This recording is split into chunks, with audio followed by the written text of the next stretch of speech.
তিনজন একসাথে চলে ধরে নিয়ে মারধর। হ্যাঁ আচ্ছা, আর এখানে যে জমিদারগুলোর নামগুলো একটুখানি বলুন। সাহু বল্লভ গাইন। গাইন, আচ্ছা। এই মুহূর্তে দাঁড়িয়ে আছি ধান্যকুড়িয়ায় গাইনদের বাগান বাড়ির সামনে।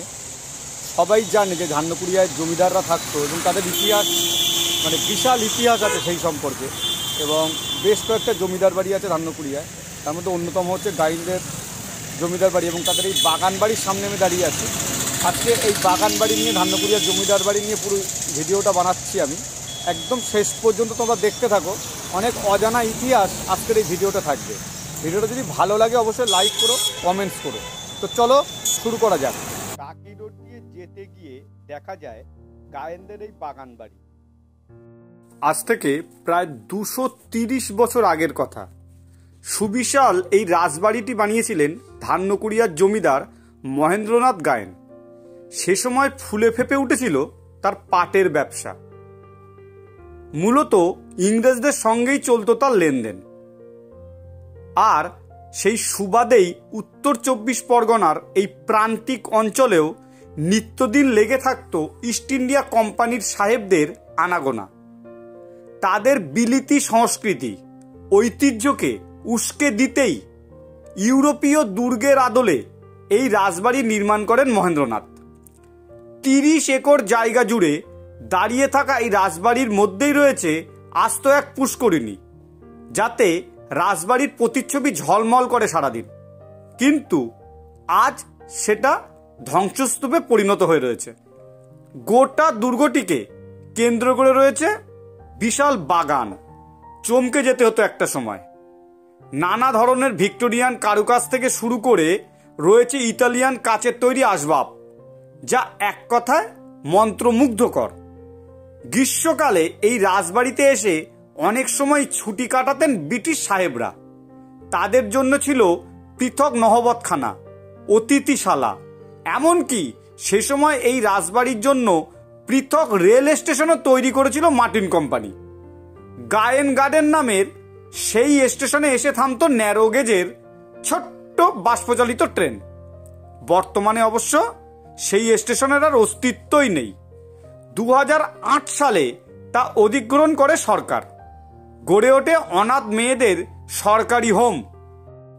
সামগ্রিকভাবে রক্ষণাবেক্ষণের অভাবে ধুঁকছে এই ঐতিহাসিক স্থাপত্যটি।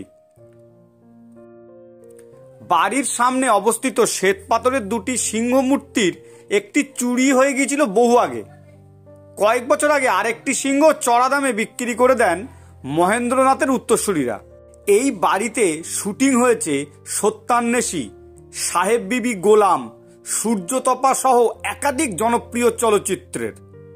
অভিনয় করে গেছেন স্বয়ং উত্তম কুমার। এমনকি বিদেশি বিভিন্ন চলচ্চিত্রেও শ্যুট হয়েছে এই দুর্গেই। হেরিটেজ তকমা পেয়েছে এই দুর্গটি। 2022 সালে হেরিটেজ হিসেবে স্বীকৃতি মেলে এই জায়গা। চলতি বছরের 18 এপ্রিল বিশ্ব ঐতিহ্য দিবসে পশ্চিমবঙ্গ হেরিটেজ কমিশনের ব্রোশিওরে ধান্যকুড়িয়া গাইন গার্ডেনের ছবি দিয়ে এই স্থাপত্যকে সম্মান জানানো হয়। এই রাস্তা দিয়েই ধান্যকুড়িয়া গ্রামে প্রবেশ করতে হয়, এবং গ্রামে আছে 3 জমিদারের বাড়ি: গায়েন বাড়ি, বল্লভ বাড়ি আর সাউ বাড়ি। এটা গায়েন জমিদার বাড়ি। জমিদারের বংশধরেরা এখনো এই বাড়িতে বসবাস করে। আজও মহা ধুমধাম করে প্রতি বছর দুর্গাপুজো হয়।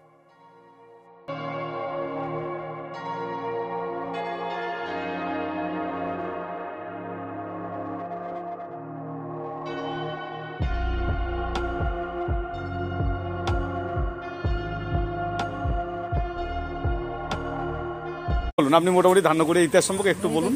আমি যেটুকু শুনেছি তিনজন একসাথে চলে ধরে নিয়ে মারধর। হ্যাঁ আচ্ছা, আর এখানে যে জমিদারগুলোর নামগুলো একটুখানি বলুন। সাহু বল্লভ গাইন। গাইন, 3 জমিদার। আচ্ছা আচ্ছা, পাটের ব্যবসা ছিল। পাটের ব্যবসা ছিল। যখন এই যে রেশম এলো, যে সমাচার বল্লভ ছিল, ওর কপালে রাস্টিকা ছিল। আচ্ছা আচ্ছা, ও যখন রেশম পাট নিয়ে বাড়ি এলো, তখন রেশম হলো। আচ্ছা, সেই থেকে বিজনেস করতে করতে এখন এরা বড় হলো। আচ্ছা, এরা সবচেয়ে গরিব ছিল এরা, এই বল্লভরা। আচ্ছা, শ্যামবাজারের সাউরা হচ্ছে আসল জমিদার। সাউরা আসল জমিদার। আচ্ছা, এরা ভাগনা। ও ওদেরই সব বংশ। আচ্ছা আচ্ছা, আচ্ছা, বল্লভরা। আর বল্লভদের ওই শ্যামবাজার বসিরহাট টসিরহাট ইতিহাসগুলো একটু বলুন। সব সব শ্যামবাজার টাউন হল, হ্যাঁ। থানা, বসিরহাট থানা, হ্যাঁ বসিরহাট থানা সব বল্লভদের।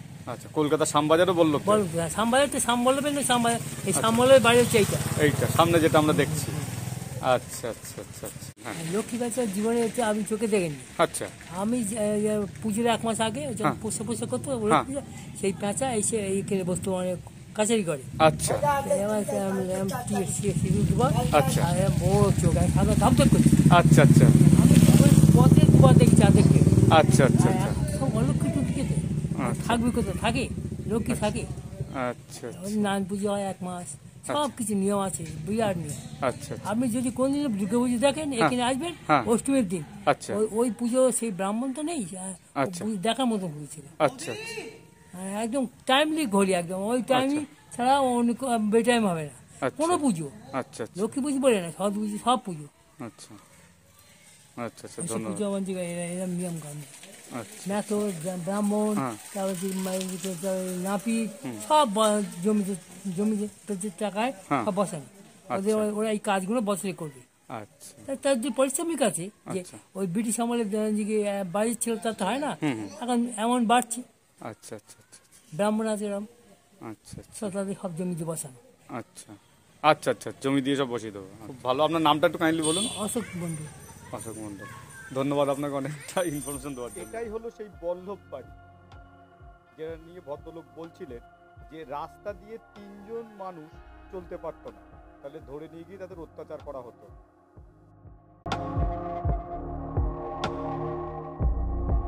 এটা হলো নওবতখানা।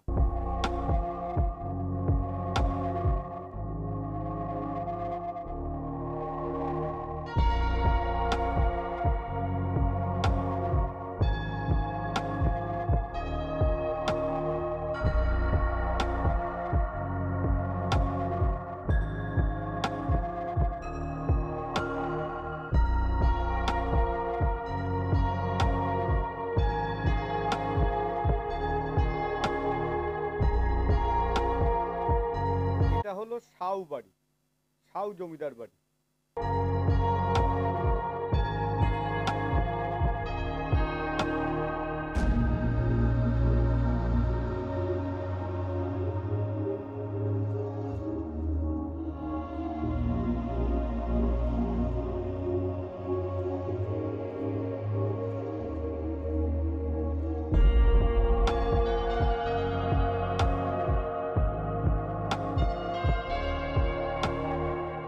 এটা হলো রাসমঞ্চ। এখানে বিভিন্ন উৎসব হয়, গ্রামের লোকেরা সবাই একত্রিত হয় এবং আনন্দ উৎসবে মেতে ওঠে।